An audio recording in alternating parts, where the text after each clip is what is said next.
முதல் வணக்கத்தை தெரிவித்துக்கொள்கிறேன். இந்த போராட்டம்ன்றது எங்களுக்கு தெரியாது. அண்ணன் இப்போதான் எங்களை முதல்ல கொண்டு வந்து இந்த ஜெயிலுக்கு போனேன், அதுக்கு போனதுலாம் எங்களுக்கு எதுவும் தெரியாது. நாங்கள் இப்போதான் மகளிர் அணியாக வந்துருக்கிறோம். இதுக்கப்புறம் ஆனால் ஒரு டைம் போயிருக்கோம். ஆனால் மறுபடியும் போராட்டம்ன்றப்போ முடிச்சு போயிருக்கோம். அந்த ஸ்கூலில் ஒரு 4 பிள்ளை எங்களெல்லாம் அப்போ தெரிஞ்சுக்கிட்டு இப்படி போனால் இப்படிலாம் பிடிச்சி உட்கார வைப்பாங்க அப்படின்னு அப்போதான் எங்களுக்குலாம் தெரியும். ஆனால் இவ்வளோலாம் அனுபவிச்சிருக்காங்கன்னு சொல்றது இப்போ ஒவ்வொருத்தரும் சொல்லும் போது தான் எங்களுக்கு இவ்வளோ கஷ்டம் இருக்குது. இவ்வளோ அடிப்படையில் இந்த கட்சியை கொண்டு வந்திருக்காங்க. மேலே மேலே தான் அந்த இளைஞர்கள் தான் நீங்கள் உணரணும். இவங்களுக்கு அப்புறம் நீங்கள் தான் தலை தூக்கி நிற்கணும். இவங்க இவ்வளோ கஷ்டப்பட்டு அடிபட்டு இடிபட்டு முன்னு வந்திருக்காங்கன்னா அதுக்கு முன்கோசரம் தான்.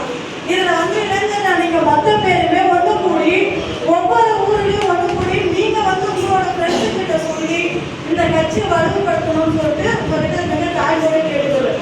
அதே மாதிரி